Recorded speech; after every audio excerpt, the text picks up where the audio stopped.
Aujourd'hui, on va se déballer de la Super Master... Se déballer? Se déballer?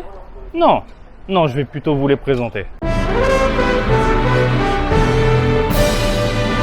Salut à toutes et à tous, Marty Japan pour un non pas tout nouveau déballage, puisque c'est une vidéo assez particulière, puisque je ne vais pas déballer la figurine, je vais plutôt vous présenter les modèles qui sont disponibles ici dans ce Game Center là. Alors, vous l'avez vu dans une ancienne vidéo de la Super Master Star Piece Cross BWFC de Zoro, de l'univers de One Piece. Alors, on va commencer en douceur, je vais vous donner les informations adéquates. C'est sorti le 29 mai 2021 dans tout l'archipel, principalement dans les Game Centers. Prix du ticket, 5000 yens, on repart automatiquement avec une figurine. Cependant, il y a 4 modèles, The Brush, Original, The Ton et l'animé, la 2 dimensions, la 2 dimensions.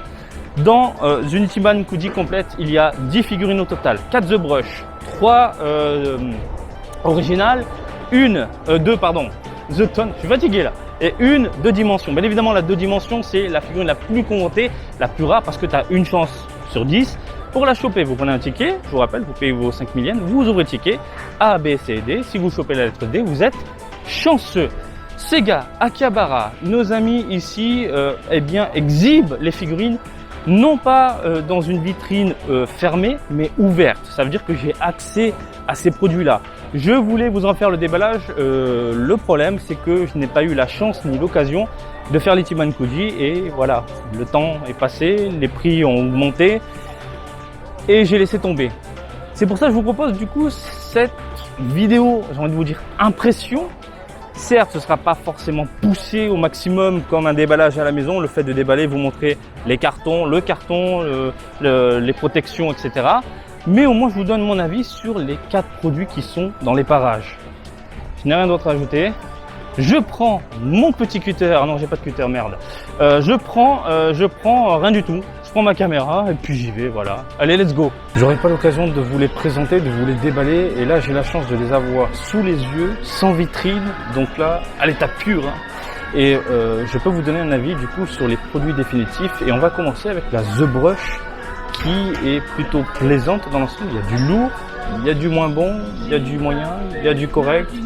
J'ai du mal à me placer. On va commencer en douceur avec la modélisation, hein, pour ne pas changer, vous en avez l'habitude maintenant. Je trouve que la modélisation globale est juste incroyable. Très fidèle à Zoro, je trouve. Les proportions sont excellentes. Et ce que j'aime par-dessus tout, ce sont les veinasses que l'on voit au niveau des biceps, au niveau du crâne. Les vêtements sont super bien réalisés. Un petit côté plié qui suit un peu le move du personnage. Très plaisant à l'œil. Vous avez ensuite les katanas à l'arrière, du moins les fourreaux et les katanas à l'intérieur. C'est vraiment très joli, très très beau. Et là, tu as Zoro qui se prépare à dégainer tout simplement. Je trouve ça magnifique. Je trouve ça vraiment, vraiment magnifique. Le visage, superbe. J'ai rien à dire de ce côté-là. Belle petite cicatrice sur la gueule qui est peinte par contre. J'aurais voulu un côté gravé. Par contre, au niveau du buste, du torse, on a une cicatrice gravée. On a des égratignures un peu à droite à gauche, plutôt bien réalisées. On sent que le personnage là, il a subi. Par contre, et je pense que vous pouvez tout de suite le voir, au niveau du bras, on a une jointure entre l'épaule et le biceps qui est juste... je la trouve très mal faite. Enfin, très mal dissimulée. C'est pas joli, c'est ultra voyant. C'est très déplaisant à l'œil. Sincèrement, c'est très très déplaisant à l'œil. Vous avez donc le buste qui est emboîté du coup avec le bas du corps. Donc au milieu, on a la ceinture qui a un certain volume assez spécial. Et il y a certains modèles, j'ai l'impression que tu as du mal à l'enfoncer. Par exemple, la The Ton ici, j'ai l'impression qu'il faut forcer un petit peu. Pareil, hein, la petite jointure qui est juste là, ça passe pas terrible, je trouve. Ça passe pas trop. On a un support vite fait, un support bien pensé. Ça change du support, on va dire, chewing-gum pâté dégueulasse comme on peut le voir habituellement en mode débrouillez-vous avec. Ils ont un petit peu travaillé le truc pour donner un aspect un peu pierre avec quelques feuilles de sakura. Je trouve ça plutôt cool. Hein. Ça fait un mini décor. Ça change vraiment du plastique dégueulasse en mode chewing-gum, on te balance ça à l'arrache. Concernant les pieds, je trouve que ça fait un peu knacky. C'est dommage. C'est vraiment dommage. Le côté un peu knacky, voilà, les doigts collés, je suis pas très fan. Et puis on a des tatanes de l'espace très bien réalisés. Les vêtements, on revient vite fait dessus. Bah écoutez, les pliures à droite à gauche sont assez plaisantes. Et j'aime beaucoup les petits détails sur les fourreaux. Hop là, les poignets. Et puis le côté, c'est plutôt bien modélisé au niveau de la lame. Il n'y a pas ce côté pâté dégueulasse globalement. Les doigts sont superbes. Voilà, j'ai l'impression que le haut est mieux travaillé que le bas. C'est fou, hein? Et par ailleurs, et même au niveau des textures, ça se voit. Par exemple, le haut, on est dans des textures mates, très mates. Et puis le bas, on a du plastique dégueulasse. Les jambes sont dégueulasses. Comme si il s'était pissé dessus et il a oublié de se... Je sais pas. Ça brille, mais ce côté humide, pas très plaisant à l'œil, je suis pas fan. Je ne suis clairement pas fan. C'est dommage. Comme quoi, tu me viens une vitrine, ça change beaucoup de choses au niveau du rendu. Donc, plastique dégueu, mat, superbe, il n'y a rien à dire. Les cheveux sont très bien réalisés. On a une petite jointure entre le front du coup et le cuir chevelu, j'ai envie de te dire ça comme ça, et les racines. Jointure, on va dire pas trop dérangeante, qui est pas sur tous les modèles, donc ça peut être un défaut d'usine. Et au-dessus, regardez, les cheveux sont... c'est nickel quand même, super propre les cheveux. Donc, ça va. Après globalement, une belle modélisation, une belle carrure, en mode défoncé. Tu fous dans une vitrine, les défauts que je viens de te citer, la dernière fois je les avais pas vus, là c'est impeccable. Je veux dire, tu fais ta vitrine, voilà. Donc les couleurs, on est sur la The Brush, ce qui veut dire qu'on est sur un personnage nuancé, travaillé, avec des tonalités. Je pense particulièrement au niveau du buste. Le buste, vous le voyez, autour des bustes, il y a un petit côté marron foncé qui tire vers quelque chose de beaucoup plus pâle au niveau du corps. Et ça, j'apprécie, vraiment. Superbe, rien à dire. Après, au niveau des vêtements, on a, regardez, ça part au niveau du bas, on a un petit côté verdâtre qui remonte légèrement et qui tire vers du blanc, plutôt plaisant. Par contre, peinture dégueulasse sur les rebords. Peinture déposée à l'arrache, vous le voyez principalement au milieu, c'est pas très joli. Donc encore une fois, je pense que le bas a été fait à l'arrache, en mode express, on s'en bat les steaks. Par contre le haut, il tue. Et heureusement que le haut est travaillé, parce que toi en tant qu'humain, ton premier réflexe c'est de regarder le regard, le visage même d'une figurine. Et là quand tu regardes la tête, elle est terrible.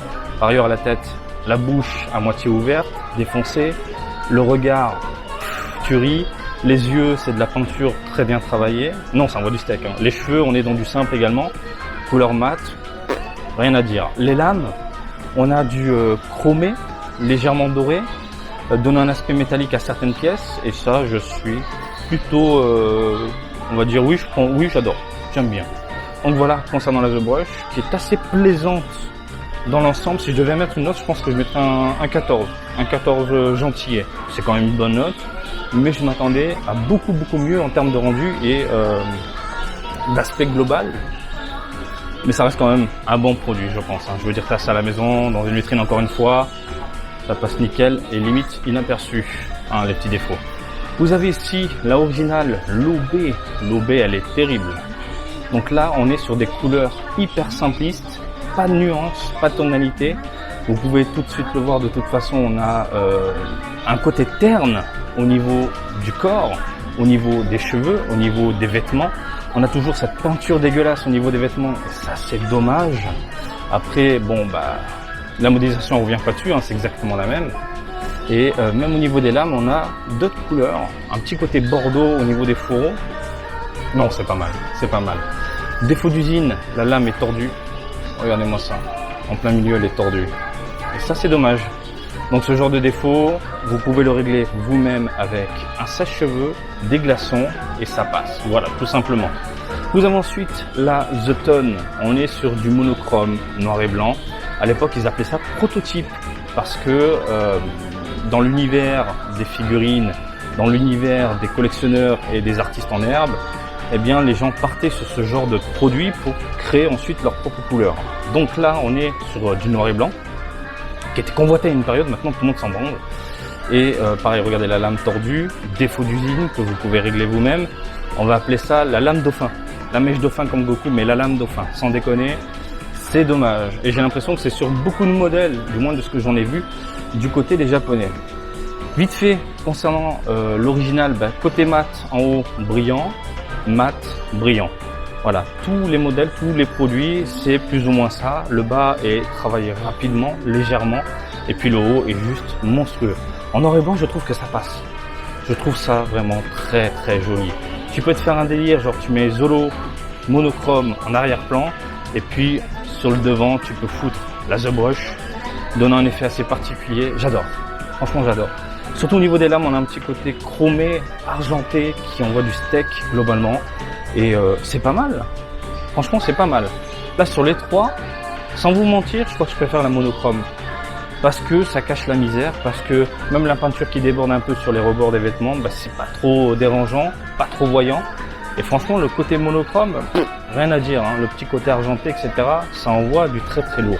La 2 dimensions les amis, la 2 dimensions, c'est une mini déception. Le travail concernant la disposition des couleurs et des nuances, j'ai rien à dire, ça envoie du très très lourd. Elle est magnifique. En 2D comme ça, tu mets dans, je sais pas, dans une vitrine avec un fond noir, des petites LED, je pense que tu as l'impression de voir limite un dessin posé dans ta vitrine. Tu vois ce que je veux dire, c'est à l'habitude des 2 dimensions. Le truc qui me dérange, c'est que tu as l'impression de voir de la peinture brillante dégueulasse qui a été posée à l'arrache sur certaines parties du corps. Je pense particulièrement au buste, où limite ça déborde légèrement au niveau des limites. C'est pas très plaisant au niveau des muscles, des contours, surtout des contours. Et le bas, ça brille, mais ça brille tellement. Alors la dernière fois avec la vitrine, moi je pensais que c'est juste un effet de reflet, j'en sais rien avec la lumière et tout. Mais là comme je l'ai vraiment bien nickel sous les yeux, ça me dérange. Voilà, ce côté comme si un amateur avait tout simplement sorti les pinceaux et bim, je te fais la figurine. Non, moi je suis pas d'accord. Les vêtements, magnifiques, bien pensés, bien réalisés. Globalement, écoutez, ça reste quand même un excellent produit. Celle-ci, je mettrais un petit 15 sur 20 quand même. Un petit 15 sur 20 parce que je trouve que c'est bien pensé, comment ça a été agencé au niveau des nuances, tonalités, comment le mec s'est dit, allez, je vais faire un rendu 2D. C'est juste qu'au niveau des textures, au niveau des jambes, et avant-bras, ce côté brillant, pâté dégueulasse, peinture posée à l'arrache, bip bip, voilà. Hein. Si vous avez l'habitude des 2 dimensions, je vous conseille par exemple la Goku Nyoibo en 2D. Si vous l'avez à la maison, vous avez un aspect magnifique, mat, qui t'en met plein la gueule.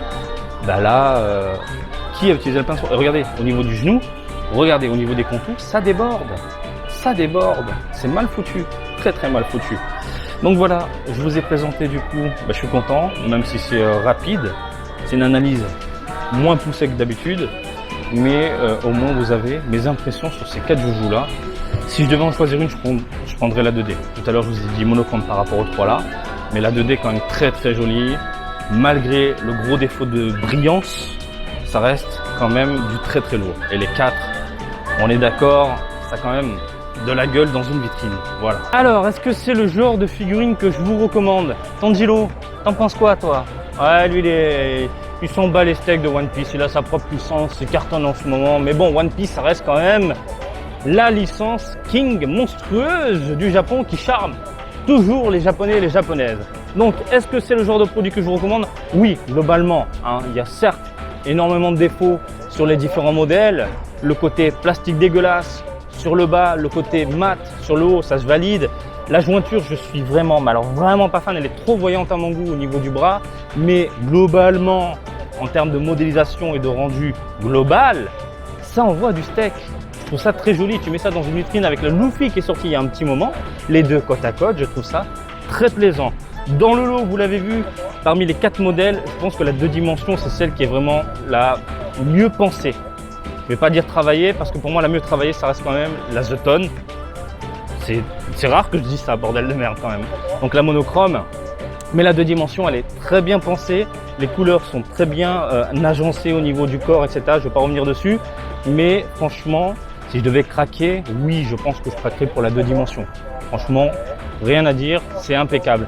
Écoutez, j'espère que ce genre de vidéo quelque peu, c'est un peu insolite, particulier.